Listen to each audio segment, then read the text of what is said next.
Iya, shalom Bapak Ibu. Shalom. Terima kasih saya ucapkan kepada Bapak Gembala yang mempercayakan pelayanan ini. Iya, baik, kita akan sama-sama mendengarkan firman Tuhan. Langsung saja kita buka bersama Injil Lukas pasal yang ke-24, Saudara ya. Injil Lukas pasal yang ke-24, ayat yang ke-13 mulai. Iya, terima kasih. Lukas 24 ayat yang ke-13 mulai. Firman Tuhan di sana berkata, judul perikopnya adalah Yesus menampakkan diri di jalan ke Emmaus ya. Saudara semua, kita boleh membaca bersama ya, karena saya tahu nih banyak yang jarang baca Alkitab. Ya, jadi kita baca bersama supaya ya namanya orang Kristen boyo baca Alkitab. Ya, jadi orang Kristen jangan cuma baca koran, baca ya internet, tapi baca, yang terpenting adalah baca Alkitab. Kenapa? Karena Alkitab ini adalah penuntun kehidupan.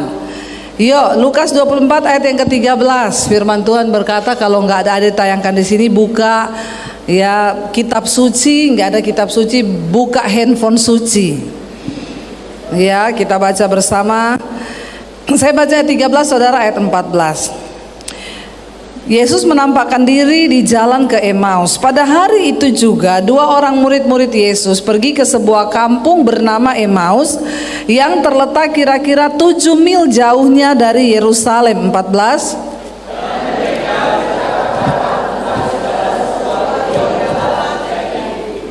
Ketika mereka sedang bercakap-cakap dan bertukar pikiran, datanglah Yesus sendiri mendekati mereka, lalu berjalan bersama-sama dengan mereka. 16.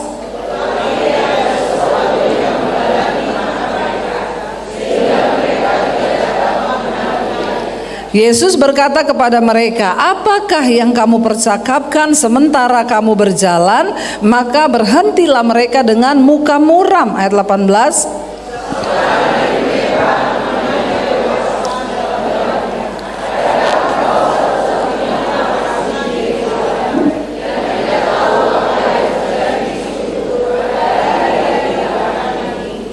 Katanya kepada mereka, apakah itu? Jawab mereka, apa yang terjadi dengan Yesus orang Nazaret?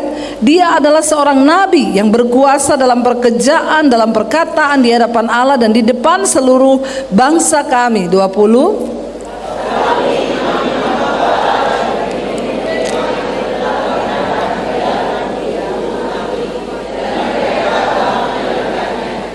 Padahal kami dulu mengharapkan bahwa dialah yang akan datang untuk membebaskan bangsa Israel. Tetapi sementara itu telah lewat 3 hari sejak semuanya itu terjadi. 22.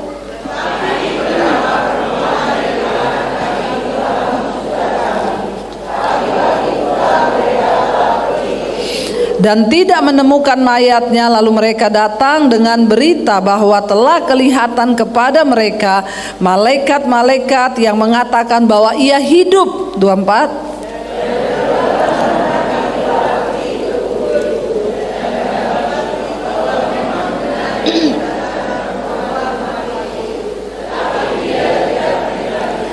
Lalu ia berkata kepada mereka, hai kamu orang bodoh, betapa lambannya hatimu sehingga kamu tidak percaya segala sesuatu yang telah dikatakan para nabi. 26. Lalu ia menjelaskan kepada mereka apa yang tertulis tentang dia dalam seluruh kitab suci, mulai dari kitab-kitab Musa dan segala kitab nabi-nabi.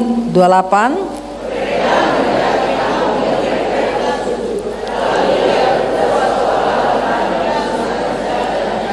Tetapi mereka sangat mendesaknya, katanya, tinggallah bersama-sama dengan kami, sebab hari telah menjelang malam dan matahari hampir terbenam. Lalu masuklah ia untuk tinggal bersama-sama dengan mereka. 30.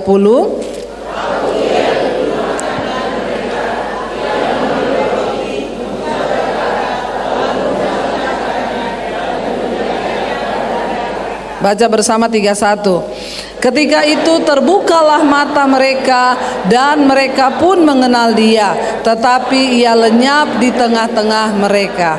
Bapak Ibu, kita lihat bersama ini kisah perjalanan dua orang murid Yesus yang waktu Yesus mati lalu Dia disalibkan, dan saudara, semua murid kocar-kacir pada waktu itu.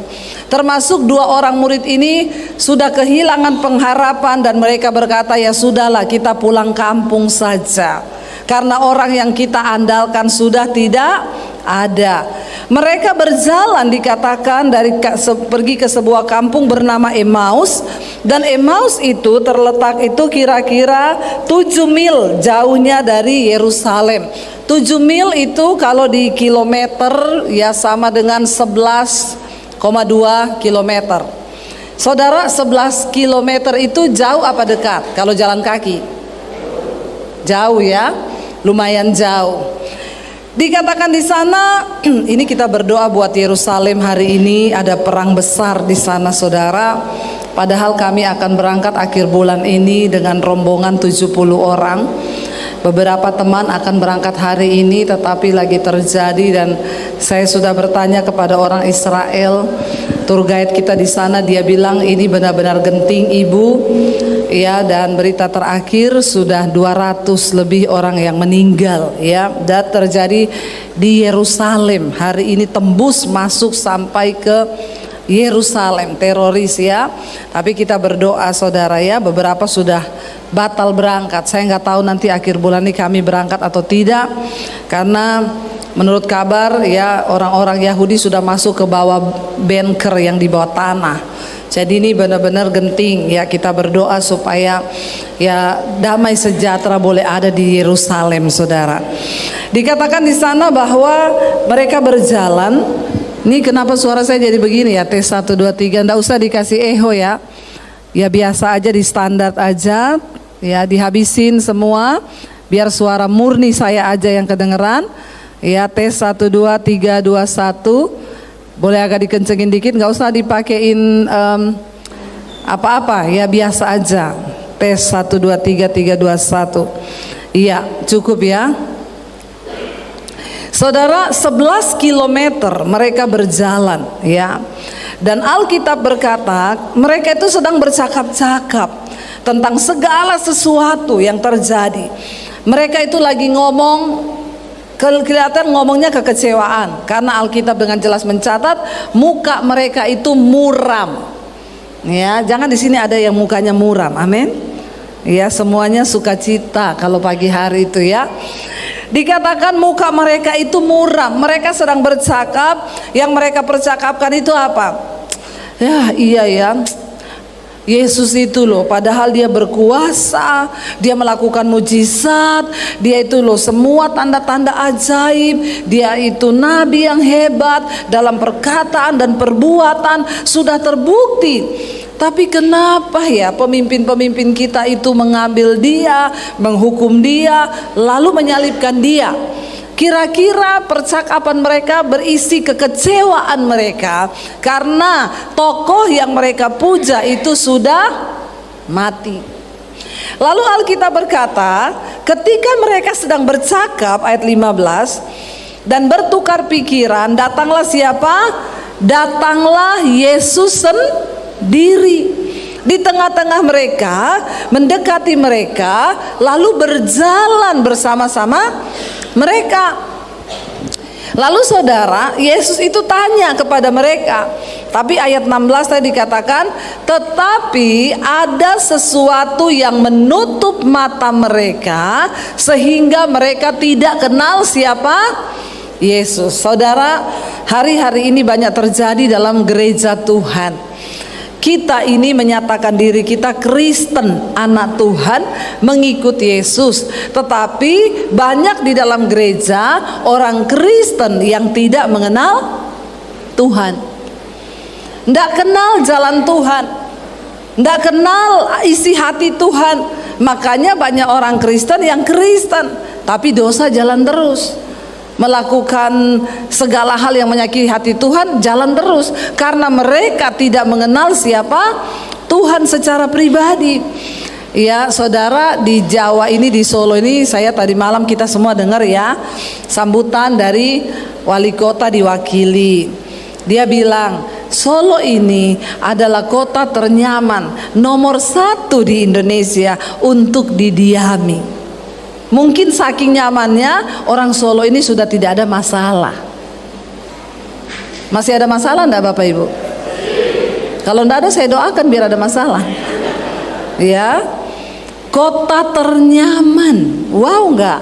Luar biasa. Tapi hati-hati, kenyamanan itu adalah musuh terbesar dari iman, bukan iblis. Iman. Ya, kalau iblis sudah nyata-nyata musuh kita, tapi iman. Ya, kenapa sering kali orang Kristen tidak mengenal Tuhan secara pribadi? Karena mereka tidak pernah mengalami Tuhan secara pribadi, apalagi yang aman-aman. Ya, kalau saudara hidup di Jakarta, saudara, tiap hari orang Jakarta itu stres. Pulang kantor tuh jam 5, saudara. Ya, kalau dia pulang jam 5, dia sampai di rumah setengah 10 malam. Macet. Jadi daripada pulang jam 5, mending dia pulang jam 9. Sama-sama sampai di rumahnya jam 10. Pulang jam 5 sama pulang jam 9 malam, sampai di rumah itu sama. Tapi kalau harus menunggu sampai jam 9, ya dia ngopi-ngopi dulu, ya dia makan dulu, nyari duitnya susah. Kalau di Solo ini kan, ya saya dengar nasi kucing, berapa harganya sini? Ya 2.000, ada 2.000? Luar biasa loh, Solo ini diberkati Tuhan loh ya. Ya, jangan bermain-main dengan saya soundman ini ya. Dari tadi bunyi-bunyi ini saudara. Ya, saudara bayangkan 2.000 loh. Ya, masih ada loh nasi 2.000 di Solo ini. Coba di Jakarta, 2.000 dapat apa? Saudara bayar parkir 2.000, dimaki-maki sama tukang parkir. Marah tukang parkir, dikasih 2.000 di sana. Yang ngasihnya 5.000 atau 10.000 baru dia terima. Ya 2.000 nggak mau terima dia. Ya, di Jakarta itu tingkat stres lebih tinggi saudara. Ya, saudara jangan coba-coba masuk di restoran. Lalu kalau ditanya minumnya apa ya, saya bilang es teh. Dia bilang oh ice tea ya. Enggak, es teh mas. Iya ice tea bu. Enggak, es teh itu 5.000, ice tea 50.000. Cuma beda di ucapan saudara. Itu beda harga loh. Ya, di Jakarta ya, saya pernah ajak kakak saya nih, kakak ipar saya nih pernah pergi ke Jakarta, di mall pusing dia. Ya mungkin karena sudah banyak jalan-jalan puyeng ya lihat mall, tiba-tiba pusing mau pingsan. Ya lalu cepet-cepet beli dulu apa teh manis. Istrinya pergilah, kakak saya pergi cari teh manis. Ya terus dikasih minum. Dia bilang sama suaminya, tahu enggak teh manisnya ini berapa? Kakak ipar saya bilang berapa? 25.000. Hampir semaput dia beneran. Hampir semaput beneran waktu dengar 25.000. Dia bilang gini, ini es teh termahal di dunia yang pernah dia minum saudara. Ya saya bilang 25.000 tuh masih murah kok. Ya kamu kalau ke mall jangan minta air putih. Ya air putih itu termahal saudara. Botolnya kaca. Air putihnya 45.000. Ya kalau di mall yang besar bisa 60.000 air putih tok. Jadi sekarang saya kalau minta air putih nanya dulu, ini botolnya plastik atau kaca ya mas? Kalau dia bilang kaca, enggak jadi. Ya sudah saya es teh saja 25.000, 30.000 enggak apa-apa. Daripada itu 60.000. Stres mana hidup di Jakarta atau di Solo? Ya, saudara di Solo ini orang masih bisa hidup. Dulu saya nih soalnya lama di Solo juga. Wong bojoku wong Solo. Ya saya ketemu suamiku itu di Solo. Saya dulu sekolah Alkitab di Makassar. Setelah diusir dari keluarga saya, terima Yesus, mau dibunuh, saya tinggalkan rumah, saya masuk sekolah Alkitab di Makassar. Ceritanya kepala sekolah saya diundang khotbah di salah satu gereja besar di Solo. Dia nggak bisa hadir. Dia bilang gini, Debbie kamu gantiin saya khotbah di Solo. Yakin pak? Yakin. Tapi nanti sudah dibilang di sana, nggak usah bilang, berangkat saja. Saya berangkatlah saudara. Sampai di Solo, ya mereka agak kaget aja kenapa yang datang ini. Yang diundang kan bukan ini. Ya sudahlah, saya khotbah hari Jumat doa malam, Sabtu doa puasa, Minggu khotbah 3 kali, Senin saya balik ke Makassar. Ternyata mereka diberkati, saudara. Lalu undang lagi tuh, kata Ibu Debbie. Ya udah, yang diundang bukan kepala sekolah saya, tapi saya yang diundang. Lalu gembalanya suami saya minta untuk saya menetap 6 bulan di Solo. Lalu kami ketemulah di gereja itu, saudara. Ya, kami bertemu. Jadi saya itu sempat dari sebelum menikah itu saya tinggal di Solo sampai setelah menikah. Kira-kira 9-10 tahun lah saya ada di Solo, saudara. Ya, ketika kami menikah, saudara, ya kami mengalami hidup susah juga dulu. Saya baru beli rumah tuh di Mojosongo. Tapi ya itu saya bilang, di Solo ini uang 50.000 bisa buat hidup 1 hari bahkan 2 hari kalau kita hemat. Benar nggak? Ya saya tuh cuman bawa rantang pergi beli soto dekat rumah, ya 5.000 kuahnya penuh. Ya tinggal beli tempe kan sama tahu lauknya. Ya tapi bisa buat makan seharian tuh kuah soto toh loh. Mbak beli 10.000 banyakin kuahnya ya. Tuh sudah sampai malam, tinggal diganti lauknya. Ya nanti pagi dadar, siang mata sapi, malam telur rebus. Ya kan ganti-ganti tapi lauknya beda ya. Walaupun telur sama saja. Jadi saya pernah hidup di Solo ini, memang luar biasa kota Solo ini. Kota ternyaman dan teraman dan terenak. Makanya saya bilang sama suami saya, nanti kita tua di Solo saja. Ya, tapi jangan salah, justru saking teramannya tidak ada pergumulan. Hati-hati saudara, waktu kita nggak ada pergumulan, iman kita biasa-biasa saja, ya kita sulit mengalami Tuhan, kita sulit mengalami Yesus. Di Solo ini kan saya lihat ya, tidak ada lah ya kayak mabok di gereja itu, selingkuh, dan tidak ada lah ya. Dah semua sudah kudus hidupnya ya, udah nyaman, aman gitu ya, tidak ada pergumulan. Makanya juga ya sering kali kita ini justru di tempat yang suam-suam kuku, kita justru sering kali tidak mengalami Tuhan secara pribadi. Ya contoh saudara, butuh uang, lo orang bule itu ditanya loh, kamu tahu nggak gajinya orang Indonesia itu berapa? Dia jawab pertama 1.000 US dollar. No no no no, 1.000 US dollar kan berarti 15 juta. 1.000 US, no no no. Berapa? 800? No no no. Berapa? 500? No no no. 300? No no no. 200? Iya. Orang bulenya kaget. Hah? Mereka baik-baik saja? Dengan gaji 200 US dollar itu 3 jutaan. Mereka hidup, bukan cuma hidup, healing-healing. Ya tak? Healing ke sana ke sini, healing ya. Masih bisa healing loh. Orang hidup dengan 3 juta itu healing. Di Solo ini luar biasa saudara. Ya makanya saking nyamannya seringkali kita tidak butuh iman. Ketika butuh duit, contoh ya, saudara lebih pilih berharap Tuhan atau pergi ke penggadean menyelesaikan masalah tanpa hafal ya semuanya ya. Kayaknya banyak member di sini ya. Banyak yang memilih menyelesaikan masalah tanpa masalah. Karena sudah nggak ada pergumulan. Enak sekali orang Solo itu hidup dalam rumah tangga juga nyaman. Ya saya tuh nggak pernah lihat orang Solo tuh berantem sampai teriak-teriaknya kenceng ya. Kan semuanya di sini halus toh. Wong Solo ini ngomongi ya nyaris tak terdengar. Saya tuh menikah dengan suami saya saudara. Suami saya orang Solo asli, saya dari Sulawesi. Ya, jadi saya juga Solo tapi ada wesinya. Nah, itu yang menakutkan saudara. Ketika kita menikah, pergumulan terjadi dalam rumah tangga. Ya, masalah bahasa. Saya itu kan agak lama di Solo. Saya tinggal di sekeliling orang semua pakai bahasa Jawa. Ya pasti saya juga terpengaruh toh. Ya, jadinya saya belajar bahasa Jawa. Ya, tapi saya dimarahin suami saya terus kalau ngomong Jawa. Ya. Saya tanya sama dia kadang, kowe wis mangan burung? Dia ngomong, ndak cocok kamu tuh ngomong Jawa tuh ndak cocok. Lo ngopo? Nadamu tuh tinggi, jadi kayak orang ngajak berantem.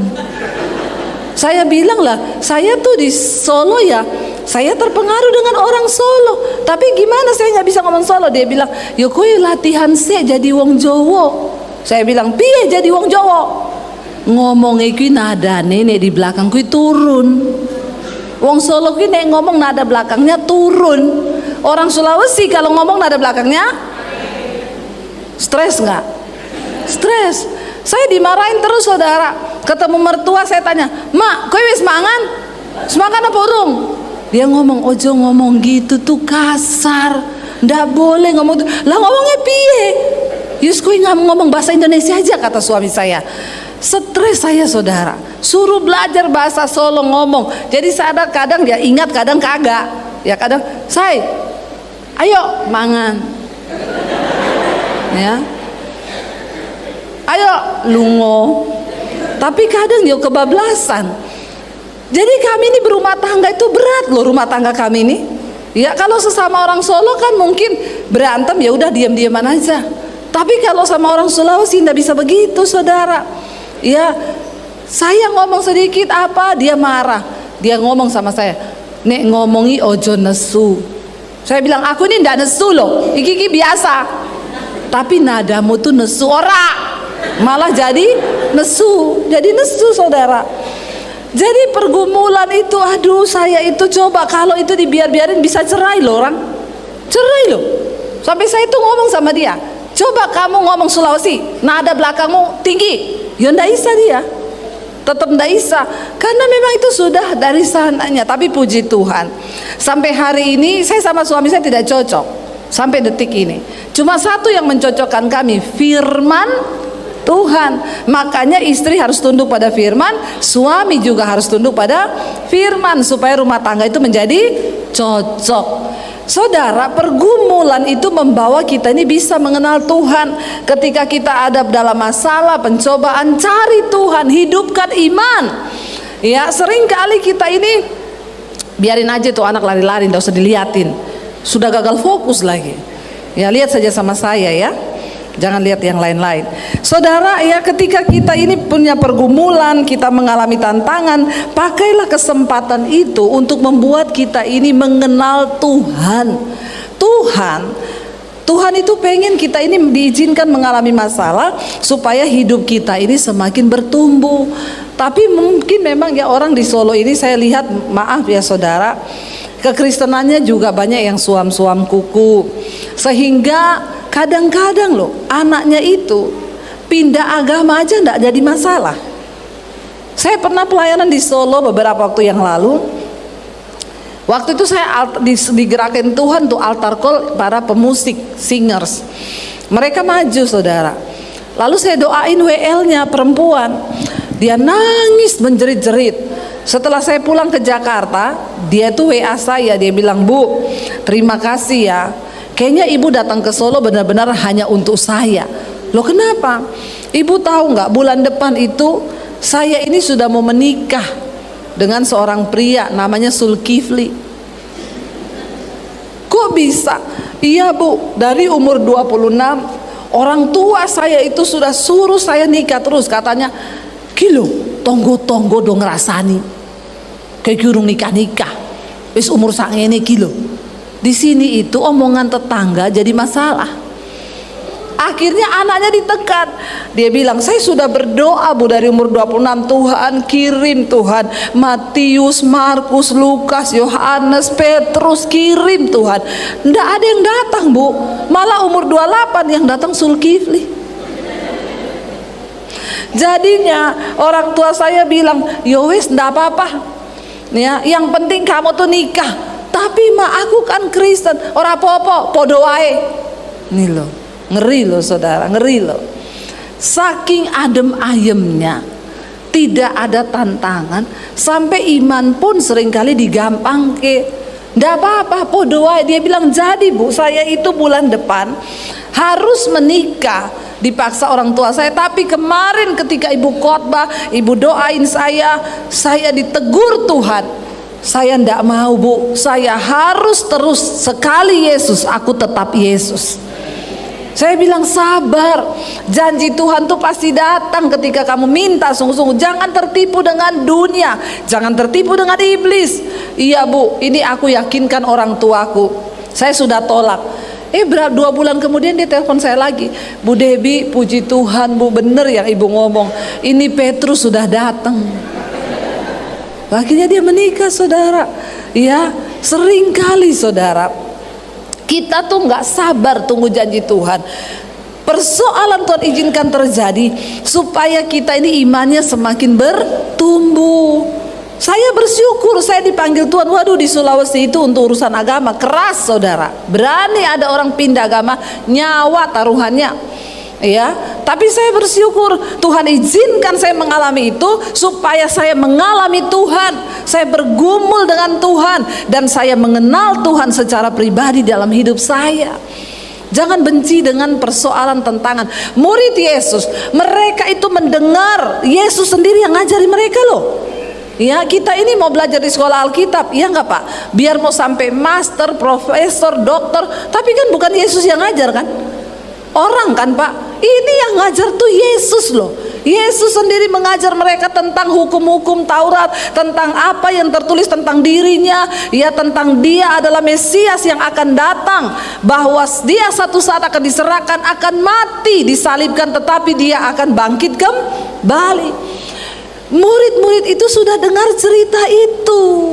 Tapi ketika Yesus mati, seolah-olah pengharapan mereka hilang. Semua apa yang mereka dambakan tidak ada lagi. Dan mereka berpikir sudah habis semuanya. Kekecewaan. Akhirnya mata mereka tertutup sehingga mereka tidak kenal Yesus. 11 kilo itu mereka berjalan bersama Yesus. Mereka tidak tahu siapa Yesus. Saudara, jangan sampai engkau jadi Kristen. Engkau duduk di gereja, di KTP-mu tulisannya Kristen, tapi engkau tidak berjalan di dalam jalannya Tuhan. Engkau tidak berjalan bersama Yesus, bahkan engkau tidak mengerti kehendak Tuhan di dalam hidupmu. Orang tua, kitalah yang wajib mengajarkan iman kepada anak-anak kita. Sekarang tuh anak-anak muda sudah tidak tertarik dengan iman. Mereka berpikir mereka bisa hidup sendiri dengan jalan-jalan mereka sendiri, dengan logika-logika mereka sendiri.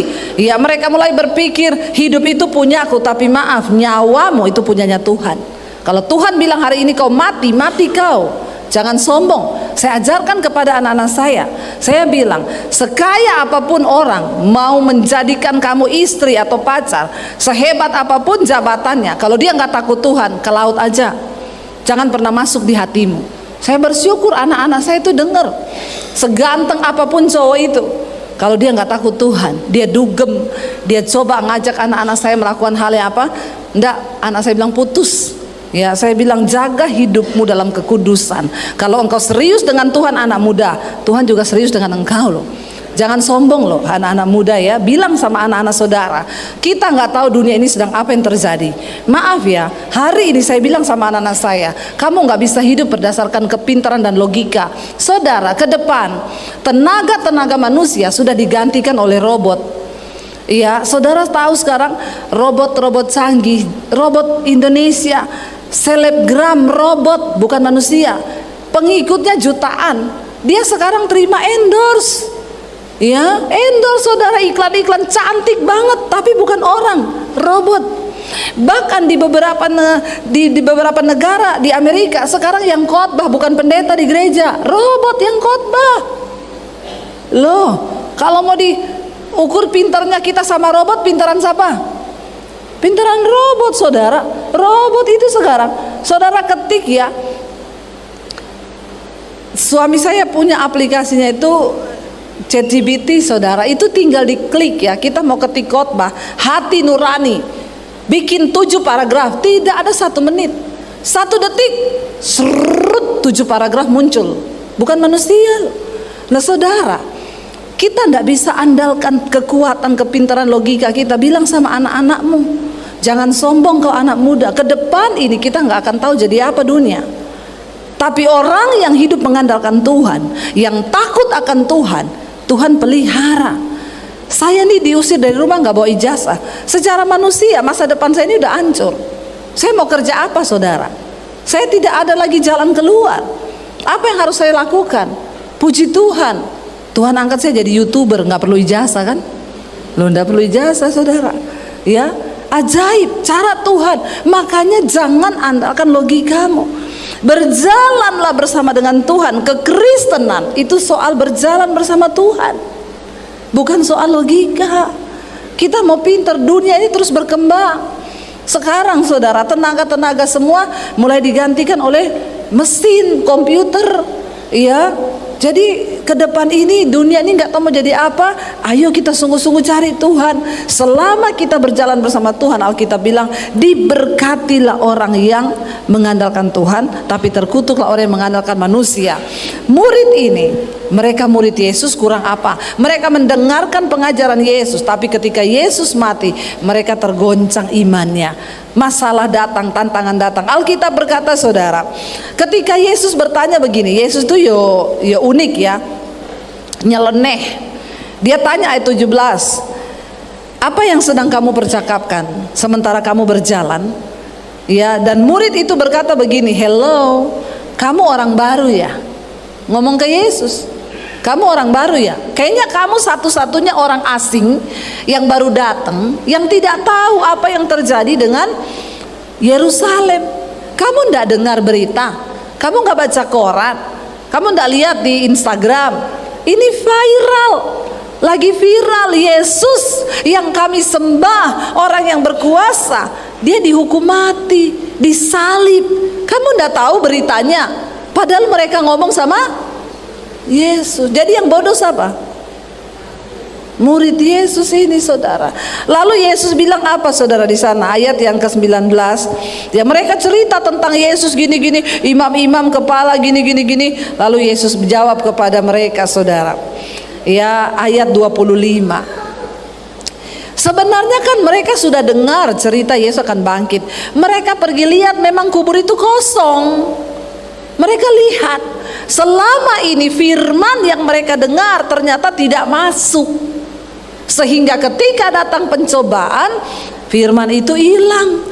Coba kalau mereka itu cerita di jalan gini, memang benar ya semua yang Yesus katakan ternyata terjadi ya. Dia akhirnya ditangkap, dia dihukum, dia mati, tapi dia bangkit loh. Tadi kita sudah pergi lihat kuburnya, ndak ada. Di sini dikatakan, dan benar kami pergi melihat kubur itu kosong. Coba kalau mereka itu cerita, benar ya, memang dahsyat Yesus itu. Apa yang dia katakan terjadi loh. Itu pasti kalau mereka lagi ngomong gitu, Yesus datang, mereka pasti langsung kenal Yesus. Ini Yesus. Mereka langsung bisa ngobrol, bertanya. 11 kilo berjalan bersama Yesus, itu menjadi hal yang luar biasa kalau mereka kenal Yesus dari awal. Tapi perjalanan itu terbuang sia-sia. Masalahnya mereka tidak kenal Yesus. Kekristenan seperti itu tidak menjadi ukuran berapa puluh tahun engkau jadi Kristen. Yang menjadi ukuran di mata Tuhan, berapa tahun engkau berjalan bersama Tuhan. Tapi seringkali orang Kristen suara Tuhan dan suara setan dia nggak bisa bedakan. Saya nggak tahu bu ini suara Tuhan apa suara setan. Saya itu kemarin ke gereja ya, ada suara yang bicara di hati saya, kasih kolektor 100.000. Dia tengking dalam nama Yesus. Aku biasanya ngasih 10.000. Lah, ya bertobat saudara ya. Tuhan suruh mengampuni, dia tidak mau mengampuni. Ya karena kepahitan, dia tengking suara Tuhan. Saudara, orang yang berjalan bersama Tuhan, dia kenal suara Tuhan. Dia tahu Tuhan suruh apa. Tidak menjadi ukuran berapa puluh tahun engkau menjadi Kristen. 60 tahun sudah kita merayakan ulang tahun gereja. Tapi kalau engkau tidak berjalan bersama Tuhan, semuanya sia-sia. Dan akhirnya terjadi apa? Ketika Yesus itu ngomong kepada mereka, Yesus bilang gini, hai kamu orang bodoh. Orang yang bodoh di mata Tuhan bukan orang yang tidak sekolah, bukan orang yang gak bisa baca tulis, bukan orang yang tidak bisa berhitung. Tapi orang yang bodoh di mata Tuhan adalah orang yang tidak mengenal kehendak Tuhan. Karena engkau tidak mendengar suaranya, engkau tidak mendengar firman-Nya. Saudara, para ahli yang IQ-nya tinggi di dunia, Thomas Alva Edison, orang-orang pintar, mereka ditanya kunci dari kesuksesan mereka itu apa? Setiap hari baca Alkitab. Alkitab adalah sumber hikmat. Bagaimana mungkin kita bisa menjalani hari-hari kita tanpa membaca firman Tuhan, tanpa mendengar firman Tuhan? Yesus bilang kamu tuh bodoh. Bodoh. Banyak orang kaya, sukses secara manusia, tapi di hadapan Tuhan mereka bodoh karena mereka tidak mengenal Tuhan. Lalu dikatakan di sana, Yesus bilang, betapa lambannya hatimu sehingga kamu tidak percaya. Kan sudah diajarkan di kitab nabi-nabi, aku sendiri pun udah ngomong bahwa itu akan terjadi, tapi mereka tidak percaya. Dan akhirnya saudara dikatakan ketika mereka mau berpisah, Yesus mau ke kanan, mereka mau ke kiri, mereka bilang sama Yesus, hari sudah malam, jangan lanjutkan perjalananmu, mampirlah di rumah kami. Lalu Yesus mampir. Ketika mereka makan, Yesus mengambil roti, memecah-mecahkannya, lalu dia ucapkan berkat. Dan apa yang terjadi? Alkitab berkata saat itu mata mereka terbuka. Tapi apa yang terjadi ketika matanya terbuka? Mereka kenal ini Yesus. Waktu mereka mengenali Yesus, Alkitab bilang dia hilang dari antara mereka. Saudara, jangan sampai kita ini menjalani hidup ya menjadi Kristen puluhan tahun, tetapi kita tidak kenal Tuhan, kita tidak kenal rencana Tuhan, sehingga rumah tangga kita suam-suam kuku, kita tidak bahagia, anak lari kemana, istri lari kemana, suami lari kemana, udah nggak tahu mau jadi apa. Tapi kita berdoa, selama kita berjalan bersama dengan Tuhan, biar Tuhan yang memimpin kita, biar Tuhan yang memegang tangan kita. Ke depan ini dunia akan semakin berat, tapi orang yang berjalan bersama Tuhan, mereka akan mengalami tuntunan Tuhan. Biarlah kita mau terus setia mengiring Yesus. Saya undang para imam musik maju ke depan. Ya, kita mau nyanyikan pujian tadi, lagu firman saudara. Kita mau bilang di hadapan Tuhan, Tuhan, kami tidak akan pernah sesali mengiring Tuhan apapun tantangannya. Kami mau biar Engkau buka mata rohani kami Tuhan, agar kami melihat penyertaan Tuhan ada atas hidup kami. Terima kasih Tuhan. Terima kasih Yesus. Bangkit berdiri bersama saudara. Mari alami Tuhan secara pribadi dalam hidup kita. Jangan hanya sekedar beribadah, tapi minta Tuhan jamah kita secara pribadi.